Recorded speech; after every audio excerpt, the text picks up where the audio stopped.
காலை வணக்கம் நண்பர்களே, எல்லோரும் எப்படி இருக்கீங்க? நல்லா இருக்கீங்களா? அதாவது பணம் இருக்குல்ல, அந்த பணம் இருக்குது அப்படின்னா, ஒரு சின்ன தலைவலி வந்துருச்சு அப்படின்னா எல்லோரும் பக்கத்தில் உட்காந்து விசாரிப்பாங்க. ஃபோன் பண்ணி, வாட்ஸ்அப் மூலயமா. எப்படி விசாரிப்பாங்கன்னா, எப்படிப்பா இருக்குது, நல்லா இருக்கா, உடம்பு பரவாயில்லையா, இப்போ பரவாயில்லைங்களா அப்படின்னு சொல்லி விசாரிப்பாங்க. அதே பணம் இல்லை அப்படின்னா நம்ம படுத்த படுக்கையாகவே இருந்தால் கூட எட்டி பார்க்கறதுக்கு ஒரு நாதி இருக்காது.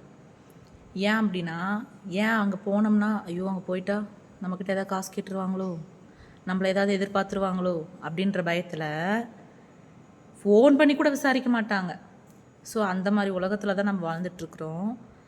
அதை பார்க்கும்போது எல்லாருக்கும் ஒரு நாளைக்கு அந்த நிலமை வரும். எப்படி வேணால் மாறலாம். இன்றைக்கி இருக்கிறது நாளைக்கு எப்படி வேணால் மாறலாம். ஆனால் அதை கூட அது நம்ம எதுவும் யோசிக்காமல் விசாரிக்கிறதுல என்ன ஆகிடுது, ஐயோ எங்கடா விசாரித்தா நம்மக்கிட்ட ஏதாவது பைசா கேட்டுருவாங்களோ அப்படின்ற மாதிரி இருக்காங்க ஜனங்க.